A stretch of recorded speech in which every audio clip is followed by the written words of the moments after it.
persone. No, I am 80 passione. No, I am 10 persone. No, you are Spartacus. Spartacus. I prefer that. Welcome back to another episode of What I Watched This Week. Here we are, week 5, as you can see from the sign in the background. And so let's start with the review of the films that I watched this week. Get comfy because I'm going to take you through 8 of them. Let's start with the first one, but in the meantime, don't forget to subscribe to this channel.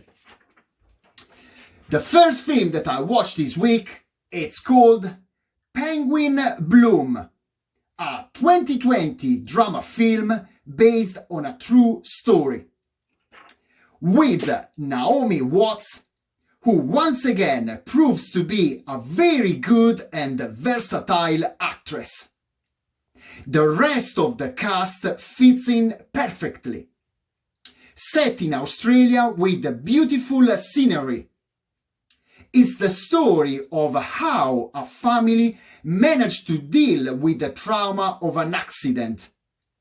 It's truly amazing how human beings can tune into animals and find within themselves the strength to rediscover that will to live. A film that will open your eyes and make you understand how tragedies are really around the corner, and how life always puts us in front of new challenges. Recommended for all those who do not give up in life. My score for this film, 7. Available on Netflix everywhere. And now let's move to the second film that I watched this week. It's called August, a 2008 drama independent film. It's the story of 2 brothers who try to develop a startup in the IT world together.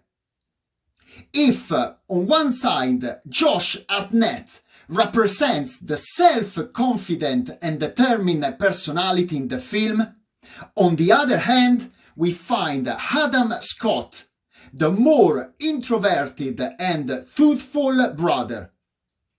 A film that had so much potential, like the rest of the cast, set in New York, but which unfortunately gets lost along the way. I'm sorry, but my score can only be 5. Available on Amazon Prime Video, at least here in the UK. And now let's move to the third film that I watched this week, called Arkansas, a 2020 crime thriller film directed and starring Clark Duke. The film starts and ends with the same line: I am a drug dealer.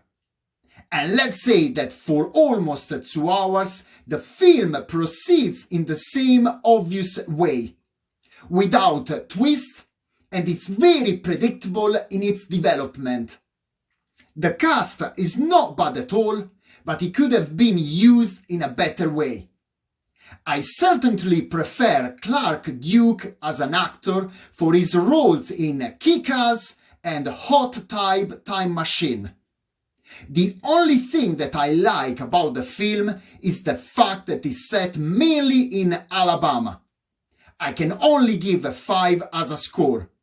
Available on Netflix, at least here in the UK. The fourth film that I watched this week, it's called Remember, a 2015 thriller drama film with Christopher Plummer, who sadly passed away yesterday and delivers a wonderful performance. It's the story of a man in search of answers and revenge, all having to deal with memory lapses and faded memories of the past. A film that runs like a clockwork and that will leave you speechless at the end. Recommended for all those who love films based on dialogue and which are mainly based on mysteries that have historical references. My score for this film, 7. Available on Amazon Prime, at least here in the UK. And now let's move to the 5th film that I watched this week, called The Old Man and the Gun, a 2018 crime drama film based on a true story with a vintage Robert Redford. You're wondering why I'm doing that? Because Robert Redford did during the film. Okay, I'm not like him, but I thought he was cool. That typical movie where the anti-hero becomes the character we cheer for. A light and in some ways incredible story to be considered true. The way the real stories are developed between all the different characters is very nice, especially the one between Robert Redford and Casey Affleck in the part of a very different detective from the usual ones. If you want to spend a carefree evening without too many worries, this is the film for you. Thanks a lot to my cousin who hit the mark this time. My score, 6.5, my baby 7 because of my cousin. Available on Amazon. And now the 6th film that I watched this week, it's called Wish I Was Here, a 2014 drama comedy directed and starring Zach Braff, aka JD in the TV series Scrubs. The story of a married man with 2 children, a kind of a Peter Pan who has almost always counted on his father's help in his life. Suddenly, this situation is altered by his father's illness, and Aidan will have to decide what he wants to do with his life. A film that looks almost like a fairy tale set in the City of Angels with a pinch of narrative originality. Definitely an interesting product that will perhaps lead you to identify with the protagonist. A perfect cast with some interesting cameos. My score for this film, 7. Available on Amazon. And now let's move to the 7th film that I watched this week, called Dogtooth, a 2009 drama film directed by the same director as The Lobster and The Favourite.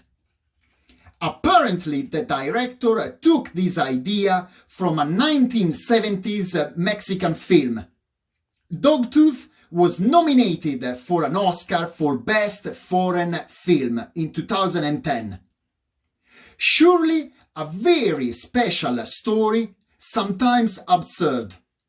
A family where 3 children find themselves catapulted into a surreal world created by their parents. The vocabulary they use is also completely altered. The idea of the film is certainly very brave, and I think I've never seen something like it. A film not for everyone, but one that left me a little perplexed in the way in which the initial idea was developed. Not to mention an ending which was too quick for me personally. I don't think I will watch it again in the future. Once was enough for me. I'm sorry, Cesare and Ombretta. Nobody's perfect, like they used to say in Some Like It Hot. My vote on the director's idea, 8. On the way it was carried out, 4. So, if maths is not an opinion, final score, 6. Available on Amazon. And last but not least, the 8th film that I watched this week, it's called The Family Fang, a 2015 drama comedy film directed and starring Jason Bateman, aka Martin Bird in Ozark, the TV series available on Netflix. And by the way, a new season is coming. The movie is based on the best-selling novel of the same name written by Kevin Wilson. The story of a really strange family, or rather of two parents on the edge between artist and crazy. A film that also makes use of actors of the caliber of Nicole Kidman and Christopher Walken, who, as usual, embellish the story with their presence. A story that is also difficult to tell, but which I recommend seeing at least to understand that by playing pranks in life, you can get burned most of the time. Remember, Cousin Dario, I'm telling you the truth. My rating or my score for this film, 6.5. Available on Netflix, at least here in the UK. So that's all for this video. I hope you enjoyed this review. Leave your comments and let me know if you watch any of these films, or if you want to recommend some other ones that I can watch in the coming weeks and I can review for you. Don't forget, subscribe to this channel. It's very important. As you know, I have to reach up to 1,000 subscribers, so I need your help to improve and increase the quality and the level of the content on this channel. I have to go. See you soon, just in 7 days. And remember, life would not be the same without movies. That's all. Ciao!